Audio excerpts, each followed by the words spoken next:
Hej, hej, evo, tole pa je prvi Mood Chat v video obliki in upam, da ti bo všeč. Ravno sem klepetala z Majo iz Centra Diha, ki bo kmalu več povedala o sebi, tukaj pa je cel intervju.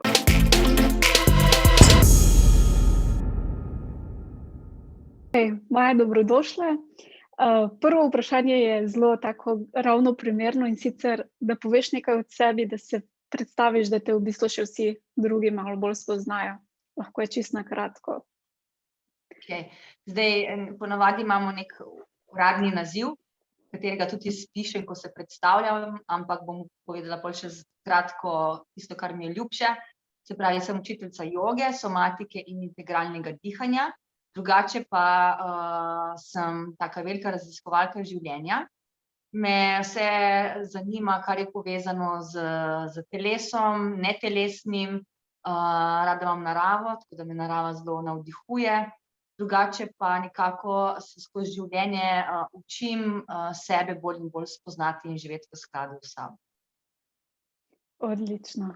To je tako Recimo. zelo zanimivo in polno. Kaj pa je v Ja. bistvu spodbudilo tisto tvojo kariero, da si se odločila iti na to pot?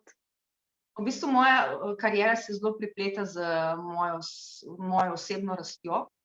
Tako da jaz v nekem trenutku mojega življenja sem začutila, da sploh ne vem, kdo sem, da ne živim sebe. Potem je bilo kar nekaj let vmes, ko sem se raziskovala, in v tem raziskovanju je prišel zelo močen glas, ko sem jaz vedela, da bom nekaj počela. Nisem sicer vedela kaj, nekje, nekako, ampak nekako sem vedela, da nekaj bom, za nekaj sem ustvarjena. In po taki zelo zanimivi zgodbi sem spoznala, kaj to je, da se želim učiti jogo, ampak zdaj bolj in bolj spoznavam, da ni to samo joga, ampak da enostavno preko te moje življenjske zgodbe in vseh teh znanj, ki jih nabiram, želim ljudem nekako jih motivirati, spodbuditi, oplemeniti, da stopijo tudi oni na svojo pot. Tako da jaz se nisem tako zavestno odločila, da sem jaz doma študirala. Vedela sem, pa se je zgodilo nekako tudi pravi čas.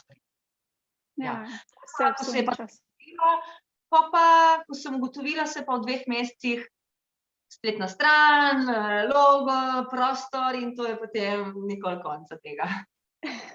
Ja, saj vse v svojem času. Ja. Zdaj pa, če nas bi lahko recimo popeljala v en taki tvoj običajni dan, kako približno izgleda? Zdaj že pol leta je moj običajni dan malenkost drugačen kot ponavadi, ker sem se, ko so začeli ti ukrepi, odločila, da bom nekako podelila z ljudmi oziroma delila z ljudmi brezplačno kratko jogo zjutraj. Tako da se moj dan začne z budilnim budilkom ob 5:30, potem imam svoj neki masažni ritual v postelji, zahvalo, potem imam svoje jutranje rituale. Potem vmes kuham zajtrk, da je pripravljen, ko končam to jutranjo 15-minutno kratko jogo. Potem pa prižgem kamero, se osvetlim in ljudi pozdravim. Ko to končam, te zanimal cel dan? Ja. Ko to končam, je ponavadi ali je to praksa joge ali kaj skozi ustvarjam. Meni ne zmanjka teh idej in včasih je mogoče tega malo preveč, ampak je nekako vse povezano s tem mojim poslanstvom. Jaz nisem v vezi, nimam otrok in dejansko čemu posvečam, hiši, kar je potrebno, psici, ampak drugače moje življenje posvečeno temu, da to ustvarjam, in ker me to zelo polni in na neki način zdravi. To delim, govorim sebi predvsem, če komu še kaj pomaga. To bo sigurno. Tako da je to pol povezano s kakšno prakso joge, vmes seveda čas za kosilo, počitek obvezno, vsak dan si vzamem čas za počitek, se grem uleči, potem je sprehod v naravi s psico, potem pa ponavadi popoldnevi so spet vezani na prakso, ali imam s skupinami ali individualno, pol je treba kaj na računalniku napisati in je dan dneva konec. In jogo na novo. Odlično. Kaj pa, če bi mogla zdaj reči en tvoj neuspeh, kaj je, pa mogoče kaj kaj te je porinil v kasnejši uspeh? Veš, kaj je bilo tisti neuspeh, ki je pol se v bistvu izkazal, da je bilo to res nekaj ful dobrega zate? Na poslovnem področju. Tako.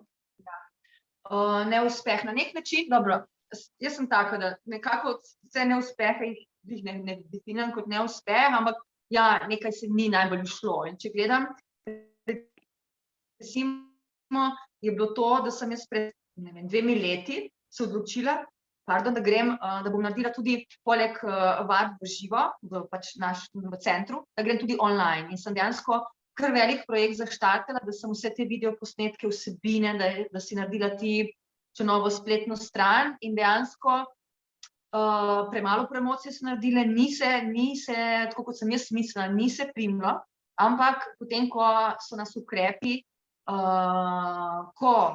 so me ukrepi seznanili s tem, da bom, če želim naprej delati, da moram biti, to je edino preostalo online, sem ugotovila, da me je dejansko življenje pripravilo, ker sem že seznanila s kamero, sem že malo se navadila, koliko časa biti pred kamero, koliko časa bi neke vadbe potekale. Tako da dejansko sem bila pripravljena, zato kar je zdaj na nek način lahko rečem uspešno, ker sem nekako ljudi, s katerimi smo delali skupaj v centru, vadili, pa tudi ostale iz drugih delov Slovenije, spodbudila, da začnejo tudi doma online delati prakso.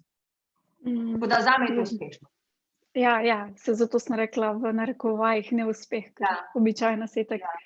A imaš mogoče kaki trik, recimo, ko si nefokusirana, pa ko si malo tako da narediš neki trik, da postaneš potem fokusirana? Meni najbolj nekako me vodi v dani trenutek dihanje. Se pravi, da se zavedam sebe, se zavedam, da sem v nekem stresu ali da sem mogoče obremenjena ali stresena, se zavedam tega, se probam malo upočasniti. Samo malo upočasniti, narediti nekaj dihov, ampak dihanje tako, da če želimo mi sprostiti živčni sistem, je tudi pomembno, vsako dihanje deluje, ampak če še imamo malo znanja, da vemo to, da podaljšan izdih umirja in sprošča, lahko nekaj dihov vedno, ker z dihanjem vplivamo mi na vse sisteme in tudi živčni sistem, na fokus. In preko dihanja mi lahko vedno, če smo prisotni v tem, se pripeljemo nazaj v dani trenutek. Zdaj, ni nujno, da bomo čisto sproščeni, ampak jaz pravim vedno, če smo 100% v stresu, se bomo premaknili mogoče v 70% stresa ali v 30% stresa. Tako da to je najbolj preprosto in vsi nosimo v sebi.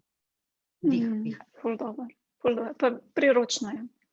Zelo priročno, ja.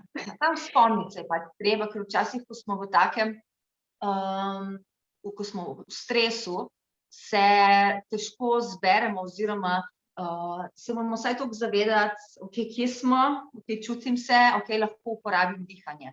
Ker včasih nas ta vrtinec povleče preveč navznoter in pozabimo uporabiti. Odlično, hvala. Zdaj pa, če bi imela recimo možnost, da bi vsem ljudem naenkrat poslala eno čisto kratko sporočilce, kaj bi to bilo? Da naj se ljudje raziskujejo, da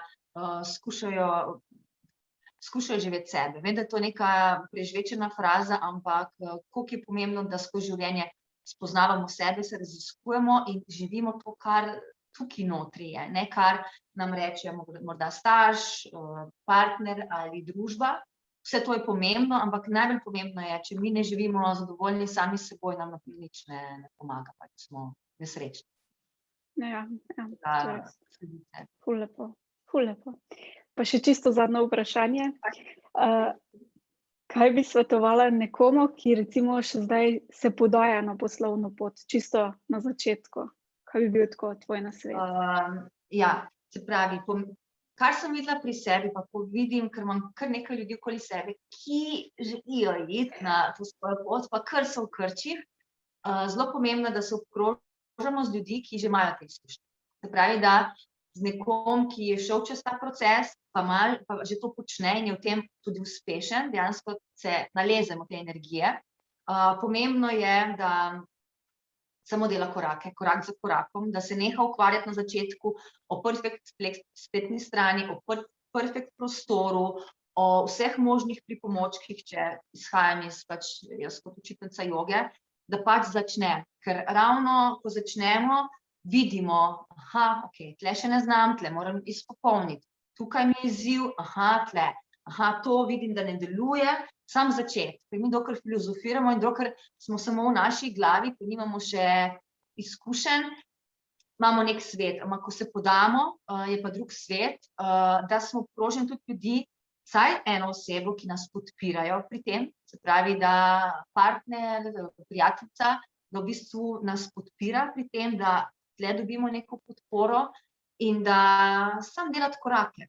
Pomembna je pa strast, to notenje, energija, ne, to, da ko zaznamo, da gremo razmišljati, pa če mi bo uspela, pa če bom dovolj dobra, pa kako ne dam ceno, to vsem se pojavlja, tudi meni se je.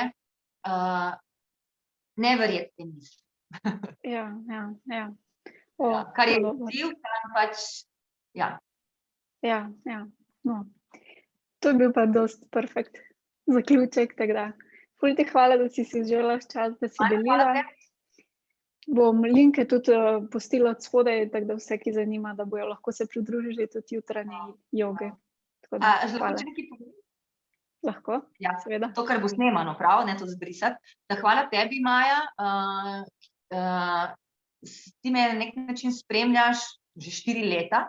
Se obračam nate, včasih zelo, Maja, lahko to hitro narediš, ali pa Maja, bla, bla, bla.